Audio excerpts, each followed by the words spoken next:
நேற்று கர்த்தர் கூட பேசினார், அதனால தான் உங்களை பார்க்க வந்திருக்கேன். இந்த ஒரு ஊழியத்தை நீங்கள் தாங்கிறதுக்கு நீங்கள் ஒரு பெரிய தொகையை கர்த்தருக்கு காணிக்கையாக கொடுக்கணும், அதுக்கு தான் அவர் என்ன அனுப்பிச்சார். இப்படி யாராவது உங்கள்கிட்ட வந்து பேசுனா அந்த நபர் ஒரு போலி, ஒரு பொய்யான பாஸ்டர் அப்படிங்கிறத புரிஞ்சுக்கோங்க. கர்த்தர் எங்கிட்ட பேசினாருன்னு யாராவது சொன்னாங்கனாலே அது பொய். கர்த்தர் யார்கிட்டையாவது தரிசனம் கொடுத்தாரு, கர்த்தர் எனக்கு தரிசனம் கொடுத்தாரு அப்படின்னு யாராவது சொன்னாங்க அப்படின்னாலே அதுவும் பொய். சரி பிரதர், தரிசனம் வந்து யாருக்கு கிடைக்கும், யாரெல்லாம் கர்த்தரை பார்க்க முடியும் அப்படின்னா, தரிசனம் பார்க்கறது அப்படிங்கிறது, கர்த்தரை கனவுலையோ தரிசனமாவோ பார்க்கறது ரொம்ப ஒரு கஷ்டமான வேலை கிடையாது. அது ஜெபிக்கிறவங்களுக்கு தான் கிடைக்கும். எப்போ பார்த்தாலும் ஜெபிக்கணும், உபவாசம் போடணும், வேதத்தை வாசிக்கணும், ஜெபிச்சுக்கிட்டே இருந்தால் கர்த்தரை ஒரு நாள் தரிசிச்சிடலாம் அப்படின்னீங்கன்னா அப்படிலாம் தரிசிக்க முடியாது. தரிசனம் ரொம்ப ஈஸியானது, யாருக்கு வேணால் கிடைக்கும். என்ன பற்றி எப்படி சொல்கிறீங்க? பாவிகளுக்கு கூட கிடைக்கும். ஆதியாகமம் 20வது அதிகாரம் 3வது வசனம். இதில் அபிமெலேக்கு அப்படின்னு ஒரு ராஜா இருப்பார். அவர் ஆபிரகாமுடைய மனைவியை தூக்கிட்டு வந்துடுவார். அன்னைக்கு நைட்டு கர்த்தர் அபிமெலேக்குனுடைய கனவுல வந்து அவனை எச்சரிக்கை பண்ணுவார். நீ தூக்கிட்டு வந்த அந்த பெண்ணின் நிமித்தம் நீ செத்த அப்படின்னுவார். அவன் காலையில் எழுந்து பயந்து போய் தன்னுடைய மந்திரிகளெல்லாம் ஏர்லி மார்னிங்கே கூப்பிட்டு, எனக்கு கனவுல இப்படிலாம் வந்துச்சு, அந்த பெண் வந்து ஒரு பெரிய தீர்க்கதரிசனுடைய மனைவி அப்படின்னு சொல்லி அவங்களுக்குள்ள பேசிக்குவாங்க. இப்போ அபிமெலேக்கு ஏதாவது ஜெபம் பண்ணாரா, உபவாசம் இருந்தாரா, வேதம் வாசிச்சாரா? ஒன்றும் கிடையாது. அவர் யாரோ, ஆனால் அவருடைய கனவுல தேவன் வர்றாரு. இன்னொரு இடத்துல பாருங்க, கொர்னேலியு அப்படின்னு ஒருத்தர் இருப்பார். அப்போஸ்தலர் 10ஆம் அதிகாரத்தில் இந்த கொர்னேலியனுடைய லைஃப் ஹிஸ்டரியை நீங்கள் படிக்க முடியும். அப்போஸ்தலர் 10ஆம் அதிகாரம் 1ஆம் வசனத்துலேருந்தே படிச்சிங்க அப்படின்னா, அவர் ஒரு நாள் வீட்டில் பூஜை பண்ணிக்கிட்டு இருப்பார். பிகாஸ் அவர் ஒரு விக்கிரக ஆராதனை செய்யக்கூடிய ஒரு நபர். அவர் தன்னுடைய பூஜை ரூமில் உட்காந்து பெரிய பெரிய விக்கிரகங்கள் பக்கத்தில் உட்காந்து விக்கிரகத்துக்கு ஆராதனை பண்ணும்போது அந்த ரூம்குள்ளே ஒரு தேவ தூதன் இறங்கி வருவார். அப்போது இவர் அதை உற்று பார்த்தார் அப்படின்னு சொல்லி போட்டிருக்கோம். ரொம்ப ஃபோக்கஸ்டாக நம்ம ஏதோ இமேஜினேஷன் பண்ணுறோமா இல்லை நம்ம கண்ணுதில் உண்மையே இருக்குதா அப்படின்னு சொல்லி உத்து பார்த்து ஷாக் ஆகிடுவார். இது ஒரு தேவ தூதன் அப்படின்னு புரிஞ்சுக்கிட்ட உடனே அப்போ தேவதூதன் அவர்கிட்ட சொல்லுவார், உன்னுடைய தான தர்மங்கள், உன்னுடைய நல்ல கிரியைகள்லாம் தேவனுடைய சமூகத்தை வந்து எட்டுச்சு அப்படின்னு சொல்லி அவருக்கு ஒரு பிளஸ்ஸிங்கை சொல்லுவார். அப்போது இந்த மாதிரி காட்சிகள் பார்க்குறது, தரிசனம் பார்க்குறது வந்து ஒரு பெரிய ஆசீர்வாதமா, பரிசுத்தவான்களுக்கு மட்டும்தான் அது நடக்குமான்னு கேட்டிங்கன்னா இது ஒரு விஷயமே இல்லை தேவனுடைய பார்வையில். நீங்கள் தரிசனம் பார்த்ததுனால நீங்கள் பரலோகத்துக்கு போயிடுவீங்களா, பரலோக வாசியாக மாறிடுவீங்களா, ஆசீர்வதிக்கப்பட்டவர்களாக மாறிடுவீங்களான்னு கேட்டால் கிடையாது. தரிசனம் ஒரு பெரிய விஷயமே இல்லை.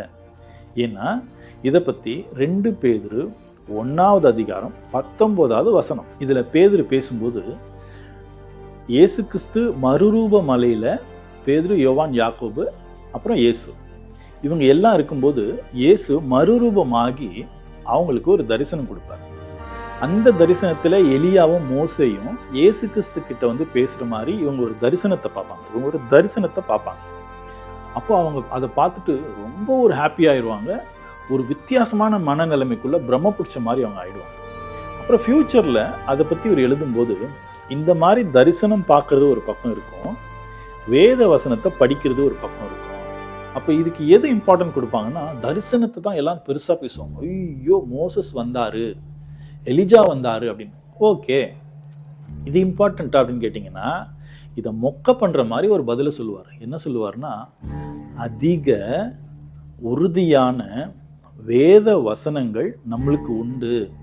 ஒரு சத்தம் கேட்கறதுனாலையோ ஒரு தரிசனத்தை பார்க்கறதுனாலையோ நாம் ஒரு சிறந்த நபராக மாறிட முடியாது. உங்களை தேவனுடைய பாதையில் நடக்க வச்சிட முடியாது. அப்போது ஒரு தரிசனத்தை விட எது உறுதியானது அப்படின்னு கேட்டிங்கன்னா, நமக்கு கொடுக்கப்பட்ட வேத வசனங்கள், நமக்கு சொல்லப்பட்ட தீர்க்க தரிசனமான வசனங்கள், இதுதான் பவர். இது என்றைக்கும் நிற்கும். பட் தரிசனத்தை பிசாசு கூட கொடுக்க முடியும்.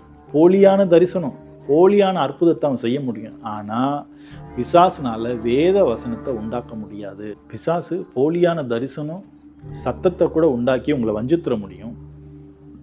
ஆனால் அதை விட உறுதியான வசனங்கள் நம்மளுக்கு இருக்குது அப்படின்னு சொல்லி பேதுரு இந்த இடத்துல வசனத்தினுடைய மேன்மையை சொல்லுவார். அப்போது உங்ககிட்ட யாராவது வந்து தரிசனம் பார்த்தேன், கர்த்தர் எங்கிட்ட இதை பேசினார் அதை பேசினார் அப்படின்னு சொன்னாங்கன்னா ஃபஸ்ட்டு அது பொய் அப்படின்றத நம்பிடுங்க.